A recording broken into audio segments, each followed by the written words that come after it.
Have you ever woken up one day and realized that the fire that once burned inside you simply went out? It was not a choice. It was not repression. It felt like an invisible force had flipped a switch in your soul, leaving you wondering if something is deeply wrong with you or if something extraordinary is about to happen. What if I told you that this emptiness is not a curse, but a calling? That great mystics, prophets, and even Jung described this phenomenon as the moment when God literally removes your carnal desires to make room for something your conscious mind cannot yet comprehend. While everyone around you seems consumed by the relentless pursuit of pleasure and physical validation, you feel different, displaced, as if you have been separated from the herd for a journey that no one else can see. This is not random. This is the beginning of a transformation that will redefine everything you thought you knew about purpose, power, and spiritual destiny. There comes a moment in certain lives when the noise just stops, not the noise of the world outside, but the constant internal roar that has driven so much of human behavior since the beginning of time. That primal voice demanding attention, connection, touch, and release suddenly goes quiet. And in that silence, something unsettling happens. You realize how much of your identity was built around that hunger. For years, maybe decades, you structured your days around it. The way you dressed, the places you went, the conversations you had, the dreams you entertained at night. All of it orbited around this magnetic pull that society told you was normal, healthy, essential to being fully human. Then one morning, you wake up and the magnet is gone. The pull has vanished, and you are left floating in a space you do not recognize. The first reaction is usually panic. You check yourself. You wonder if something is broken. You might even try to force the feeling back, to resurrect what once felt so automatic. But it does not come. And the harder you try, the more you realize this is not a malfunction. This is something else entirely. This is a clearing. Jung spoke about the psyche as a self-regulating system, always seeking balance. When one energy becomes too dominant, the unconscious mind creates a counterbalance. But what happens when the balance is not coming from within you at all? What happens when a higher force intervenes, not to punish you, but to prepare you? This is where most people get stuck. They interpret the absence as loss when it is actually arrival. Something new is knocking at the door of your consciousness, but you cannot hear it yet because you are too busy mourning what left. Throughout history, spiritual traditions have recognized this pattern. The hermit who withdraws, the seeker who loses interest in worldly pleasures, the mystic who describes a sudden indifference to what once consumed them. These were not people running away from life. They were people being pulled toward a different frequency of existence, a frequency that cannot coexist with the old appetites because it operates on an entirely different bandwidth.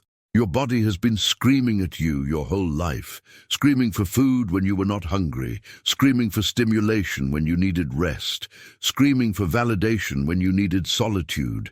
And somewhere beneath all that screaming was a quieter voice, a whisper you could never quite hear.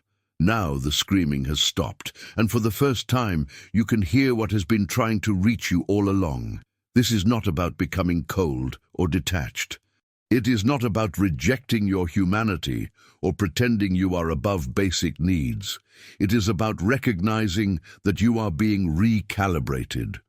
Your energy, which once flowed outward in 1,000 different directions seeking satisfaction, is now being redirected inward. Not to stagnate, but to build, to gather, to concentrate into something far more powerful than fleeting pleasure ever was. People around you will not understand. They will offer advice, suggest medical solutions, question your mental state, because in a world addicted to constant stimulation, someone who has gone quiet is seen as broken. But you are not broken. You are becoming whole in a way that most people never experience. You are being initiated into a mystery that cannot be explained to those still trapped in the noise. The silence is not emptiness, it is spaciousness. And in that space, something ancient and sacred is beginning to take root. You cannot rush this process. You cannot force it to make sense on your old terms. All you can do is trust that what has been taken was never truly yours to begin with. It was borrowed energy, survival energy, biological programming. What is coming now is essence, pure, undiluted, terrifying in its clarity. This is the beginning. The awakening is not loud. It does not announce itself with fanfare. It comes as a whisper in the middle of the night when everything else has finally gone quiet. And if you are still enough, if you are brave enough to sit in the discomfort of not knowing what comes next, you will hear it. The voice that has been waiting your entire life for this moment. The voice that knows exactly why you had to be emptied before you could be filled. Energy does not disappear, it transforms. This is not just spiritual philosophy, but fundamental truth recognized by both ancient wisdom and modern science.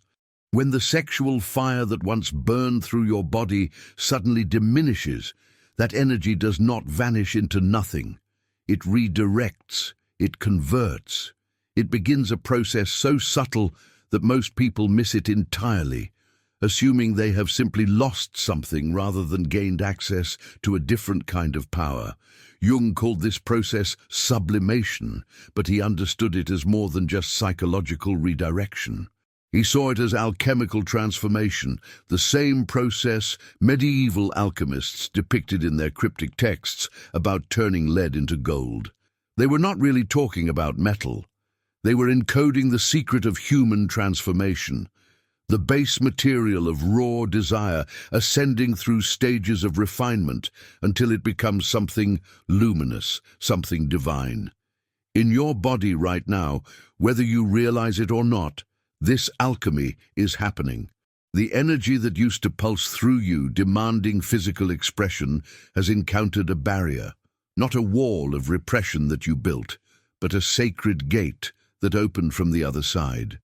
And when that energy hits the gate, it cannot go forward in its old form. So it does the only thing it can. It changes shape. This is why the great spiritual teachers across every tradition spoke about conserving vital energy. Not because physical pleasure was evil, but because they understood something most people never discover. That same energy, when allowed to rise instead of release, awakens capacities in the human being that otherwise remain dormant. Vision, intuition, creative power that seems to come from beyond your conscious mind.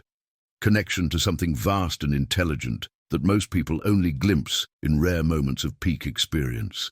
You might have noticed strange things happening since this shift began. Dreams that feel more real than waking life. Sudden insights that solve problems you have been struggling with for years. A sense of knowing things you have no logical reason to know. These are not coincidences. These are symptoms of the transformation. Your energy is finding new pathways, activating parts of your nervous system and consciousness that were always there but never had enough fuel to fully awaken. The ancient yogis mapped this process in detail.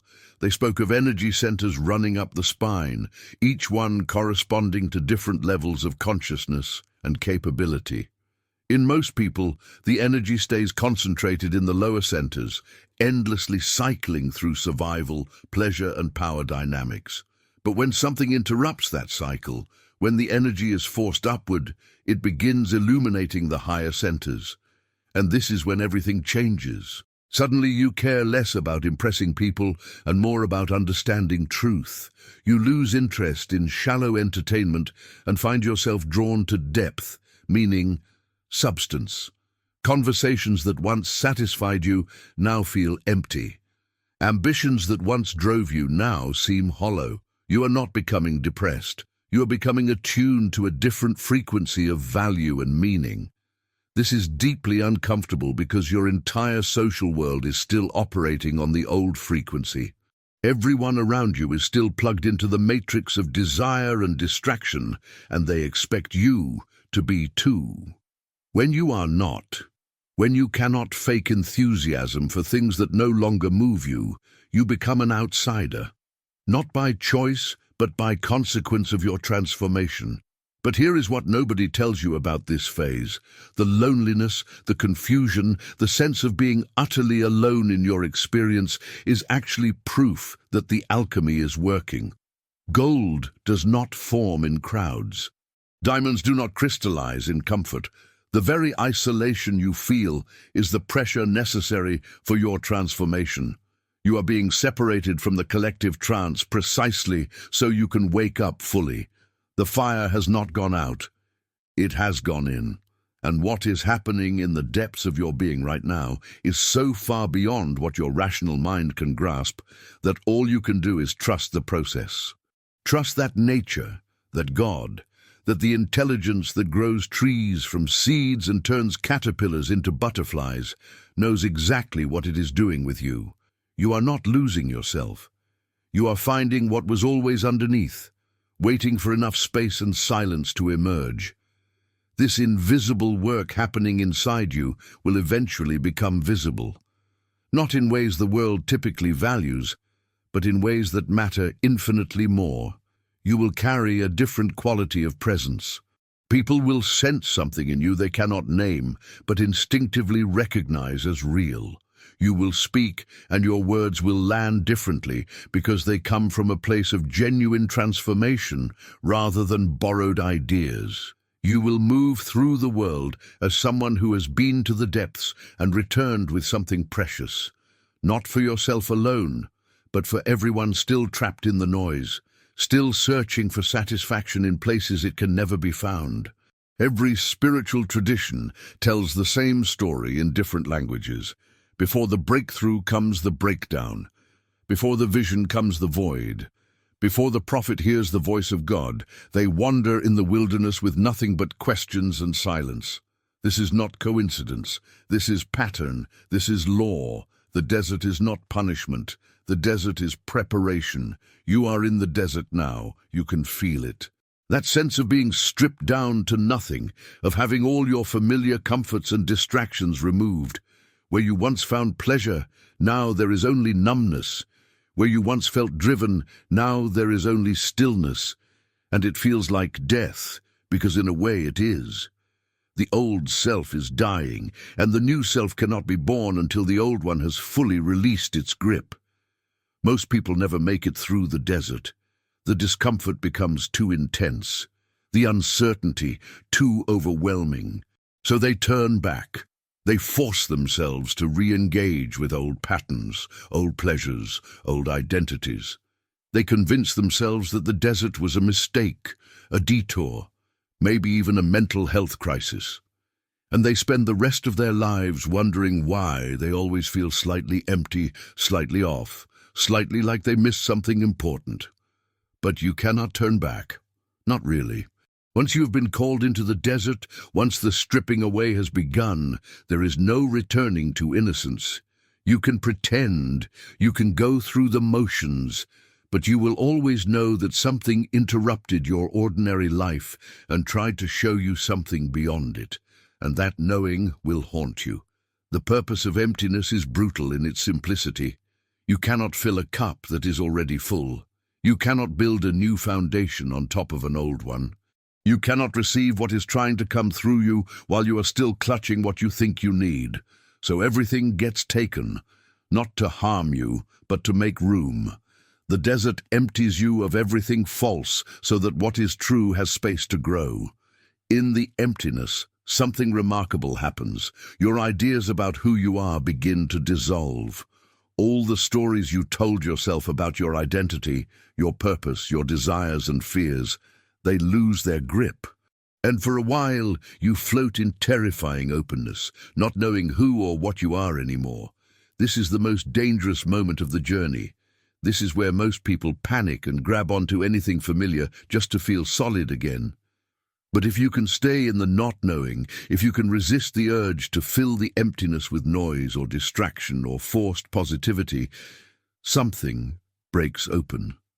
A deeper knowing begins to surface. Not intellectual knowing, not belief or hope or faith, but direct experience of something vast and intelligent moving through your life. You begin to sense that you are not lost. You are exactly where you need to be. And this entire process, painful as it has been, is unfolding with perfect precision.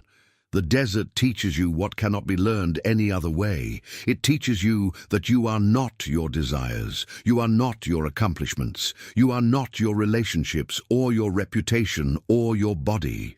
All of these things can be stripped away and you still exist, diminished perhaps, uncertain perhaps, but undeniably present. And in that presence, in that irreducible core of awareness that remains when everything else is gone, you touch something eternal. This is what the mystics meant when they spoke of dying before you die. They were not being poetic. They were describing a literal process of ego dissolution that must happen before true spiritual awakening can occur. The part of you that thinks it knows who you are and what you need must be dismantled, not to destroy you, but to reveal what you actually are underneath all the conditioning and pretending. The emptiness you feel is not a void. It is a womb, dark, enclosed, uncomfortable, but absolutely necessary for gestation. Something is growing in you that could not grow in the light of your ordinary consciousness. Something too delicate, too sacred to withstand the harsh demands of everyday life. So you have been placed in the dark, protected, hidden, given time and space to develop without interference. You will not be here forever. The desert is a passage, not a destination, but you cannot rush it. You cannot skip steps. Every day in the emptiness is doing essential work, breaking down old structures, clearing out debris, preparing the ground for what wants to emerge. And when the time is right, when the transformation has reached its critical point, you will move. Not because you decided to, but because something inside you will simply be ready, and the desert that once seemed endless will reveal itself as exactly the right size, exactly the right duration, exactly the right intensity to accomplish what needed to be accomplished in you. Until then, walk, one foot in front of the other, no map, no guarantee, only the inexplicable trust that you are being led somewhere worth going, somewhere you could never have found on your own. Somewhere that required you to lose everything familiar so you could find everything real. By the way, if you're curious to go even deeper and integrate your shadows and light, check out the Sim Method ebook. It's a concise guide that can help you unlock your inner power in just 5 minutes a day. The link is in the first pinned comment below. Not everyone experiences this. That is the first thing you need to understand.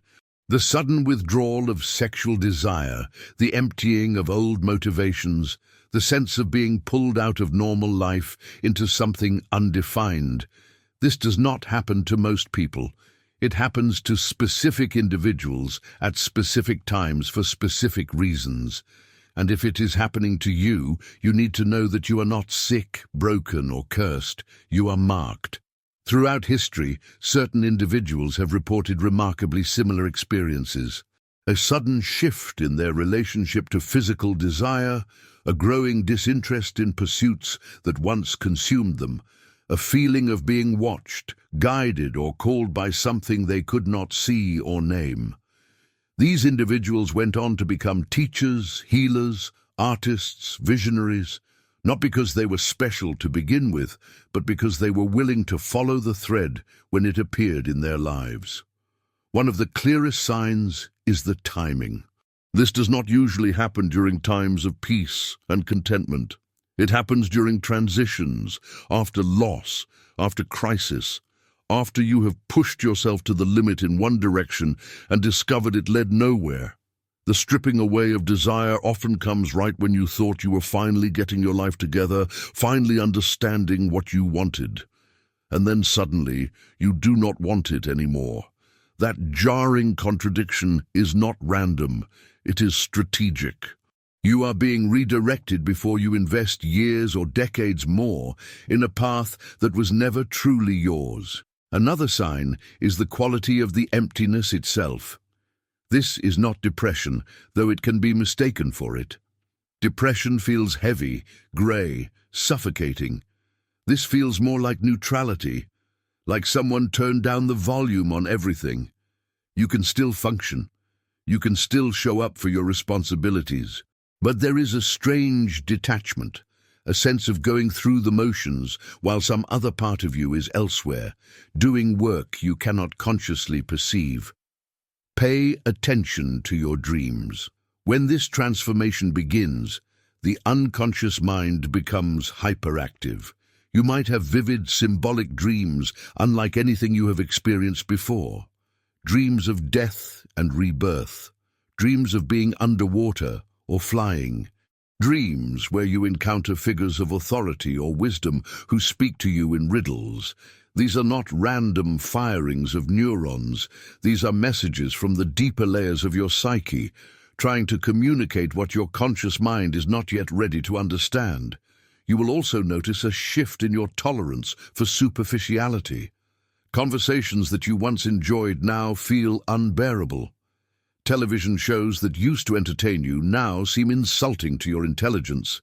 Social gatherings that you once looked forward to now drain you completely. This is not you becoming judgmental or superior. This is your frequency changing. You are vibrating at a different rate now, and things that match the old frequency no longer resonate. Synchronicities increase dramatically during this phase. You think of someone and they call. You need information, and it appears. You ask a question internally, and the answer shows up in a random conversation or a book that falls open to the right page. Reality itself seems to be responding to you differently, as if you have become porous to a layer of intelligence that was always there but you could not access before. Physical signs can appear as well. Changes in sleep patterns, a need for more solitude, heightened sensitivity to noise, crowds, or chaotic environments. Your body is recalibrating, adjusting to the new energy moving through your system. What used to feel normal now feels abrasive. What used to feel boring now feels necessary. You are not becoming antisocial. You are becoming selective about what you expose yourself to, because you can feel the impact in ways you never could before. Perhaps the most significant sign is the sense of inevitability.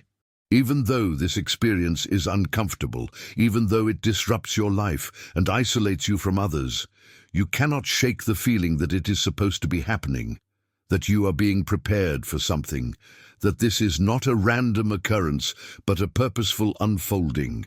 You do not have proof, you do not have guarantees, but you have an inner knowing that refuses to be silenced no matter how much doubt your rational mind generates. If multiple signs resonate with you, if you recognize your own experience in this description, then you need to accept something difficult. You have been chosen, not by your ego, not by your plans or preferences, but by something larger that saw potential in you and decided to intervene. This is both a gift and a burden. A gift because you are being offered access to dimensions of existence most people never know. A burden because the path is lonely, uncertain, and requires you to trust what you cannot see. The question is not whether you were chosen. If you are reading this and feeling that shock of recognition, that sense of finally being seen and understood, then you already know the answer. The question is whether you will cooperate, whether you will allow the process to complete itself, whether you will resist the urge to run back to comfort and instead walk forward into the unknown, trusting that what took your old life away is fully capable of giving you a new one, a truer one, a life aligned with who you actually are rather than who you thought you were supposed to be. There is a specific kind of loneliness that comes with this transformation. It is not the loneliness of being physically alone. You can be surrounded by people and still feel it. It is the loneliness of knowing something that cannot be shared, of seeing something that others cannot see, of living in two worlds simultaneously and feeling at home in neither. Your friends and family notice the change, but they do not understand it. They see you pulling away, and they interpret it as rejection. They see your disinterest in old activities, and they worry about you. They mean well, but their concern comes from a place of not knowing. They are trying to fix something that is not broken. They are trying to bring you back to a version of yourself that no longer exists, and you cannot explain it to them. Not really. When you try to put words to this experience, everything comes out wrong. It sounds like depression or spiritual bypassing or a midlife crisis. It sounds like you are running away from life when you are actually running towards something you do not yet have language for. So eventually, you stop trying to explain. You smile, you nod, you tell people you are fine, and the gap between your inner reality and your outer expression grows wider. This is the sacred loneliness. Sacred because it is not accidental, it is necessary. You are being taught a new language, and you cannot learn it in the noise of constant social interaction.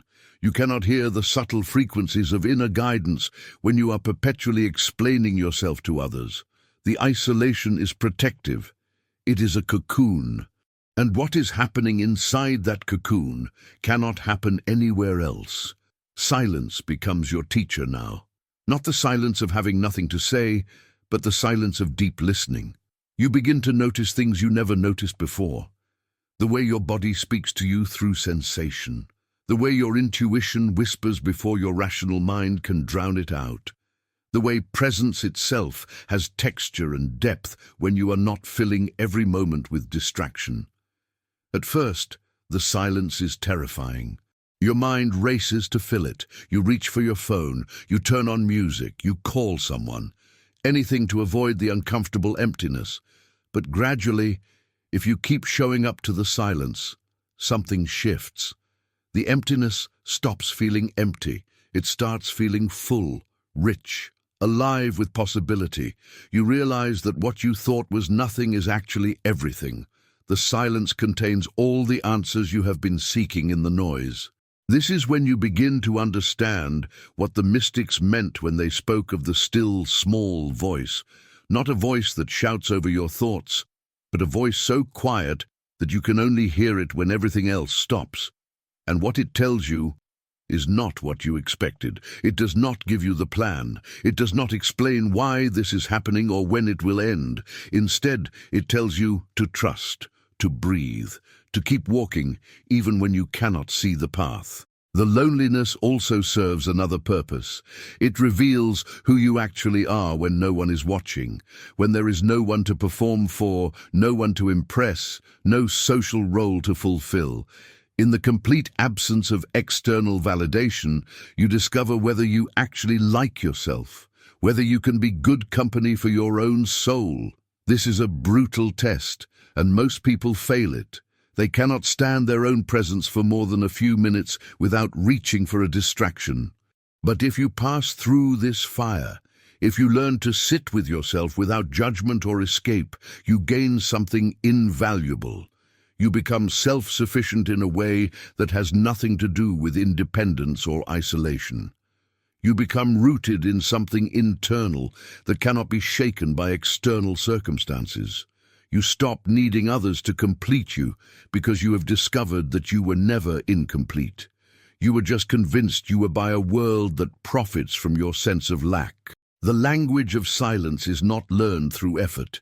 It is learned through surrender, through showing up day after day to the empty space and allowing it to teach you, through releasing your agenda for what should happen and becoming curious about what is happening, through treating your own inner experience with the reverence you would show a sacred text or a holy site. People will judge your withdrawal. They will say you are isolating yourself, that you are becoming weird or distant or cold. Let them say it. Their judgment comes from fear, from their own unwillingness to face what you are facing. You are not rejecting human connection. You are deepening your capacity for it by first connecting with the source of all connection. When you emerge from this phase, your relationships will be transformed. not because you changed others, but because you changed yourself. You will no longer tolerate surface-level interactions. You will no longer give your energy to people who are not ready to meet you in depth. The sacred loneliness is temporary, but what you learn in it is permanent. You are discovering that you are never truly alone, because the presence you have been seeking externally has been inside you all along, not as a concept, not as a belief, but as a living reality that you can feel and touch and draw strength from. This is the companionship that never leaves, the friendship that never betrays, the love that never demands anything from you except that you be honestly yourself. When the time comes to re-enter the world, you will do so as a different person. Not better or worse, but fundamentally altered. You will carry the silence with you. It will become your refuge, your power source, your secret weapon, and people will sense it. They will not know what it is, but they will feel that you have been somewhere they have not been, that you know something they do not know, and some of them, the ones who are ready, will be drawn to you. Not to your personality or your charisma, but to the quality of presence that only comes from having survived the desert and learned to find water in the rock. You cannot see it yet, but something is being born.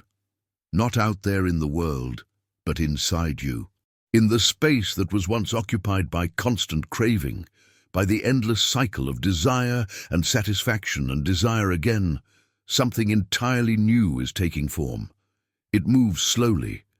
It grows in darkness. But it is real, and it is powerful. And when it finally breaks through into your conscious awareness, your entire life will reorganize around it. This is not the rebirth of returning to who you were before. You cannot go back.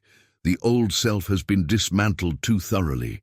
Every certainty you held, every identity you claimed, every plan you made, all of it has been composted. And from that rich soil of dissolved certainty, something original is sprouting.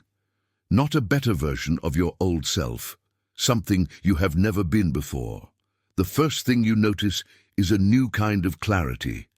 The mental fog that has surrounded you during this process begins to lift. Not all at once, but in moments. Sudden flashes where you see your life from a completely different angle, where solutions to long-standing problems appear obvious, where you understand why certain relationships had to end, why certain doors had to close, why you had to lose everything you thought you needed. Along with clarity comes power, but not the kind of power you chased before, not power over others or power to get what you want. This is power that comes from alignment, power that flows through you rather than from you. You start taking actions that surprise yourself. Speaking truth you were always too afraid to speak. Setting boundaries you never had the strength to set.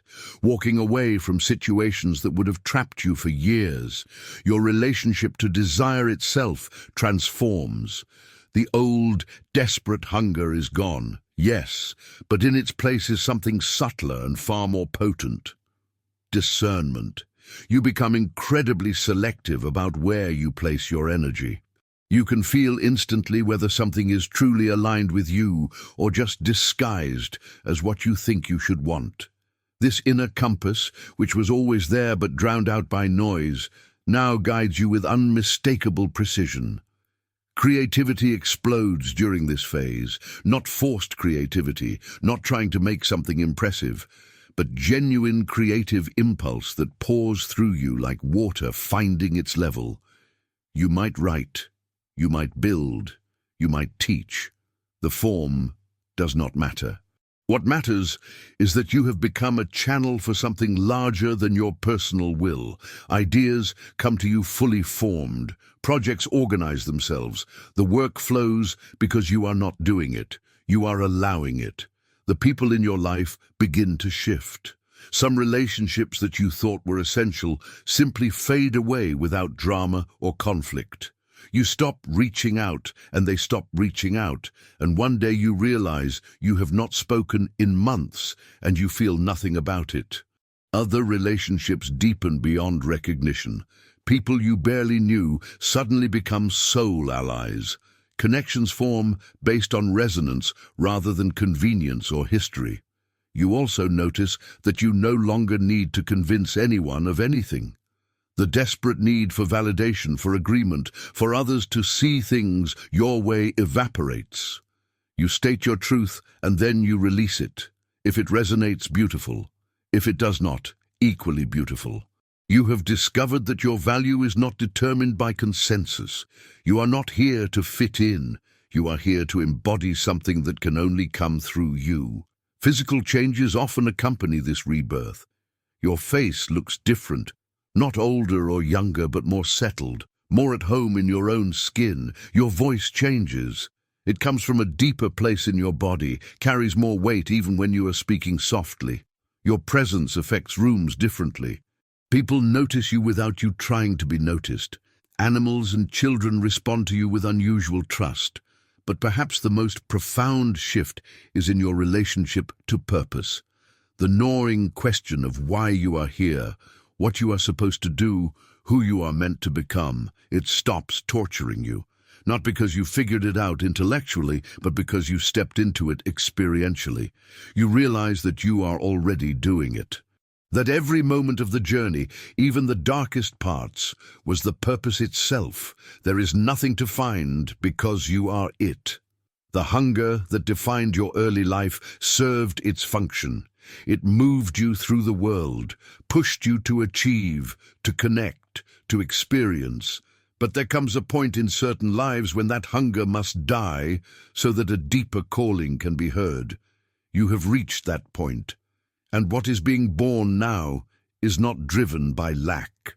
It is pulled forward by attraction to something truer, something that your soul recognizes, even if your mind does not understand.